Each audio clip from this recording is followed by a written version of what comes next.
So you had a sales call, they said they love your offer and will pay right after the call, and now you're chasing them and following up. And now you're here watching this video, and I know how you feel because I've been there. When I was starting out as a digital coach, I couldn't figure out why I was losing deals left and right. There's tons of rabbit holes that you can get lost in to try to solve this problem, but lucky for you, you're Alice in Wonderland and you stumble upon the right one, because I'm going to give you the biggest, most critical lessons not only I use, but my digital coaching and consulting clients also use to turn it around so that you never lose out on closes ever again. And it's something I call my chameleon pitch technique, which I'll reveal to you at the end. That will ensure you to get your potential clients hot and ready to buy right there on the first call. So it's sort of like that one time when Jerry Smith was in a simulation made by aliens who made him think that he's the greatest sales guy in the world, and everybody was just like, yes. Yes. Do you like it? Yes. You do? Yes. Anyways, I want to start with a quick story of one of my sales mentors years back who always sounded so bored in his sales calls recordings. And I was like, why does he sound so bored? I thought you got to be enthusiastic as a salesperson. But then years later, it clicked. He sounds bored because he wants to sound unbiased to the person he's trying to sell to. So let me hit you up with a very unpopular opinion. Selling works best when the client sells themselves. And there's a way to do that. I call this the bored and confused concept. So what I want to do is I want to give you two examples of saying the exact same thing, but once I'm going to say it like every salesperson is going to say it, and the second time I'm going to sound very bored and confused, and then you'll be the judge of which one will be more likely for you to buy from me. So example number one, I honestly think that my coaching is the best choice for you because I have all these awards that I've won with my own business, and I've worked with over 3,000 people in the past, and many of these people have the exact same niche as yours, and that's why I truly, objectively speaking, believe that it's the best choice for you to sign up right now on the spot. That was example number one. Now let's listen to example number two. Yeah, so, I guess we've worked with over 3,000 people in the past, and we got a bunch of awards and stuff like that, but I honestly think the reason why this program is probably the best for you is because we've worked with a bunch of people that are in the exact same niche as you, and those folks also kind of crushed it, So just speaking from a third-party perspective into your situation, I think it's pretty obvious that it's probably a pretty good choice for you to sign up with us on the spot now, I guess.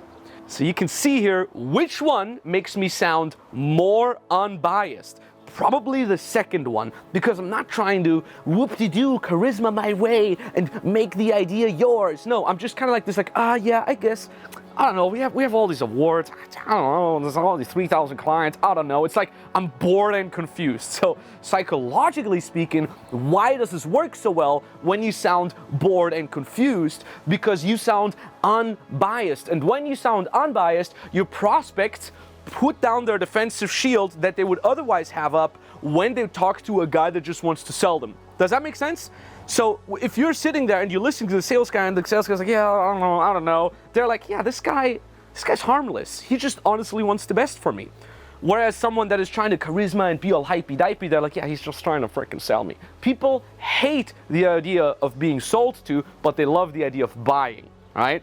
Anyways, so once you got their defensive shields down, they're much more receptive to what you have to say. So when you tell them about your awesome results, your awesome program, your awards, your certificates, the clients that you've helped with so far, in a very unbiased way, they will be much more receptive to those logical arguments. It's kind of like in that movie Inception, if you remember, with Leonardo DiCaprio, where they talk about you can't just give someone else your idea because they would fight that idea, but you have to make them think that it's their idea, right? It's coming from them themselves, the idea to buy from you. No idea is simple when you need to plant it in somebody else's mind. So that covers the tonality, but Max, what do I do with objections, right? I constantly get things like, oh, I gotta think about it, or I'm talking to someone else, or I just want to compare prices, or I just want to try it on my own, yada, yada, yada. What do I say when this comes up? Stop it, stop. Talk to the hand. Objection handling is not a, oh, he said, she said, what do I say kind of spiel. Objection handling is actually about understanding the basic structure of how objection handling works. So here's our epic framework that all our reps are using that's made us multiple 8 figures in sales so far.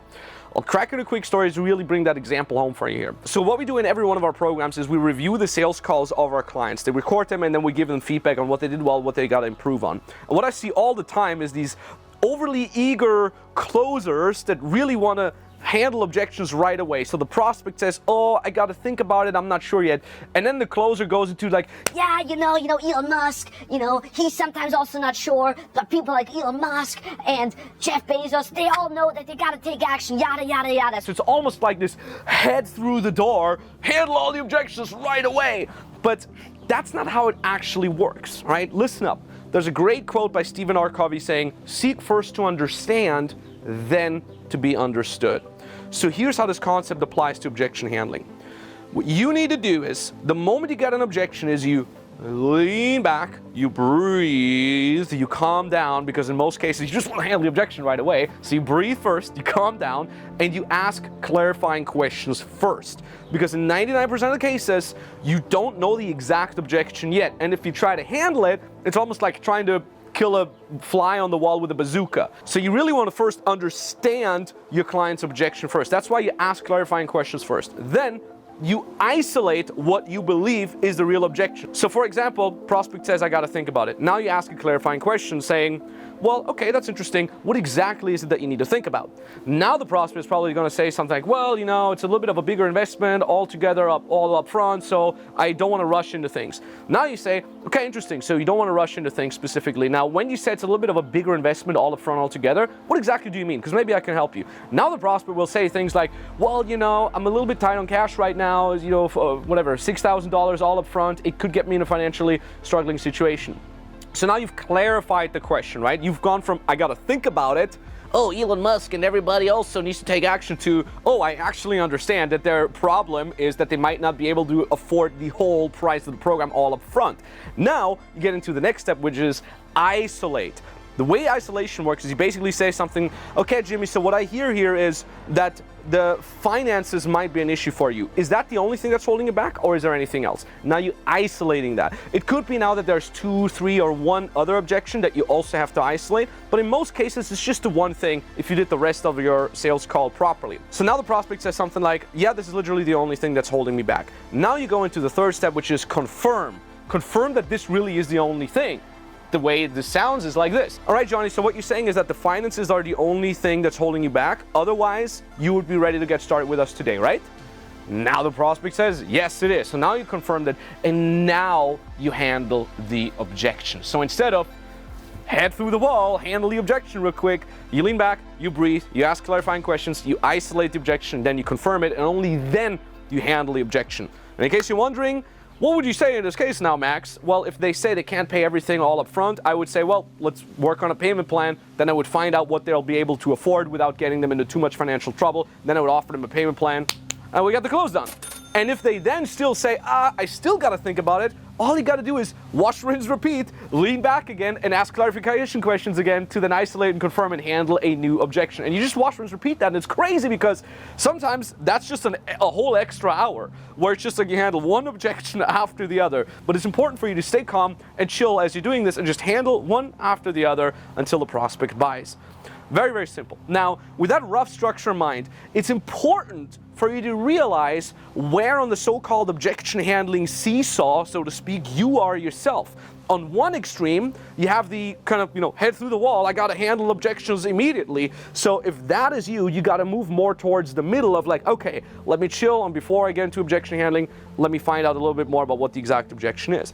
On the other extreme though, you might be the person that asks a lot of questions and you're very, very empathetic and you just don't have the balls or the experience, or you're uncomfortable with the pressure of handling the objection right away and going for the close. So in that case, you're up on the other extreme of the objection handling seesaw, and you also got to move a little bit more into the middle, and you got to be a little bit more aggressive and have the balls and give yourself the permission to actually handle the objection, find out what the objection is first, handle the objection, and then go for the close, right? So, sheesh, that covers objection handling. But if you do the next part right, you won't even have to handle any objections in most cases in the first place. And I want to give you a quick example of one of my clients, Nicola. So his niche is mobility and stretching and, like overcoming pain in your joints and your back kind of niche. He has really, really epic skills. He's incredibly skilled, a ton of certificates, but he's almost too skilled to be closing well for people. So his problem when he started working with us was he was pitching all these crazy exercises to his, average Joe type of prospects. He would say, listen, we got to work on your spine, then we're going to do these crazy upside down exercises, and then you're going to do step 5, step 6, step 7, and he would go through all these crazy advanced steps that he would want to work on with his prospect, not understanding that his prospect isn't a nerd when it comes to mobility and stretching like him. His prospect just wants to get rid of a little bit of back pain. So what you got to realize here is you got to adjust your pitch to what the prospect actually needs and not what you would want them to need, right? So I know this is a little bit confusing, but hear me out. Super simple.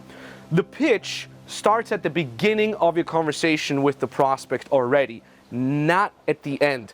That is what I call the chameleon pitch. So the way this works in practice is the following. You're sitting down in your Zoom closing call, you probably have a little bit of small talk, and then you probably will jump right into finding out what your prospect needs, what kind of end result they want, how they want to get to that end result, what kind of work they try to avoid, what their ideal life situation is, and so on and so forth. This is what we call the discovery phase, right? Shouldn't be anything new for you now. So what you need to do is you need to listen very carefully in the discovery phase to find out about what they want and how they want to get there. To stick with the example of Nicola here, again, let's say you were a mobility coach. You find out, okay, do you want to do exercises at the gym? No? You hate gyms? Got it. Okay, so how would you in an ideal scenario envision how you get rid of your pain? Okay, with 10 to 20 minutes a day. Okay, when do you want to work on that? Okay, in the evening after you're done with work. Gotcha. Have you ever done stretching before? No? Oh, stretching exercises intimidate you? Got it. So you gather all this information, and what you do then is you personalize 3 to 5 steps that your prospect has to take in order to get to the end result, in order to get to the promised land that they want to get to. So if someone would tell me all this information, I would not say, oh, we're gonna do this epic stretching routine and it's gonna be an hour a day, but you're gonna get really good and we're gonna decompress your spine. I'm not gonna mention any of those things. I'm gonna say, listen, we're gonna come up with a strategic plan that takes you not longer than 20 minutes a day. That's step 1. Step 2 is I'm gonna give you my simple beginner stretch routine. You see, I'm giving it fancy names. My SBSR, my simple beginner stretch routine that makes it super simple for you, especially if you've never done anything like this before. And step number 3, we're gonna make sure, that your back pain goes away within 2 months. I'm adjusting the exact steps to what the prospect has been telling me in the discovery phase. That's step 1 of the chameleon pitch technique. And step 2 of this chameleon pitch technique is you want to ping those steps. You want to find out what your prospect thinks of these steps. The way you do this is you simply say, all right, John, what do you think about these steps? Now John will probably say something like, oh, it sounds pretty interesting. And now you say, all right, well, pretty interesting. Let me ask you this. On a scale of 1 to 10, 1 meaning these steps suck, I want to get out of the call, 10 meaning these are the exact steps you want to do, what would you rate it? Now your prospect's probably going to say something like 7. And now you say, okay, 7 out of 10, that means you're giving yourself a 70% chance of succeeding with these steps. Well, let me ask you this. What would you need in order to make it a 10 out of 10? And now your prospect says something like, well, yeah, there's also this other thing that I'd like to work on, or I would really love to, for the steps to be 10 out of 10, I would love for this to be all one-on-one, right? So now you're like, okay, I hear you, John, so let's add that into your steps as well, that we're gonna make it one-on-one. You didn't think it's 10 out of 10? Yeah, I would say so, maybe a 9 out of 10, good.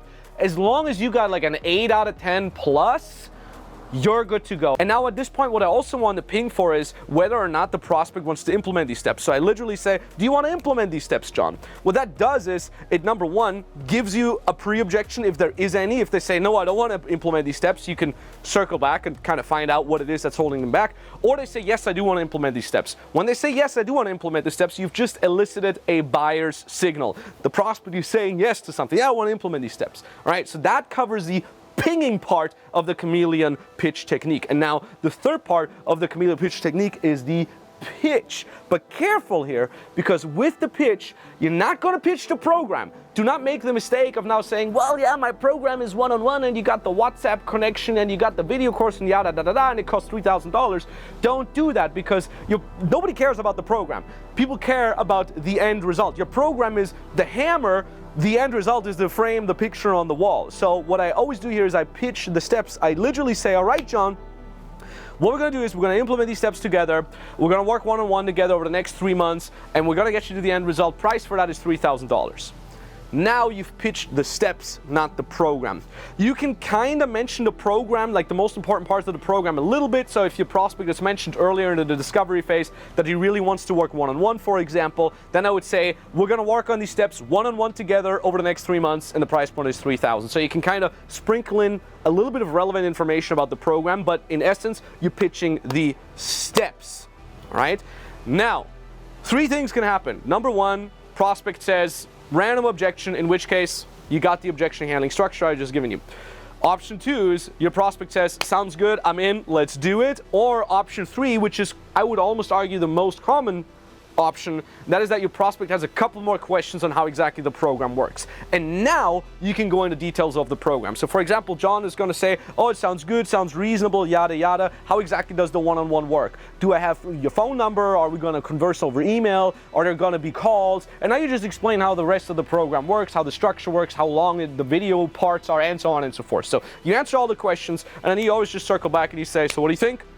Let's do this, right? And then if there's any objections that come up, handle those. Otherwise, you go for the close and everybody's happy. So you're doing this just like a chameleon that adapts itself, right? So you're adapting yourself to what's needed by the prospect.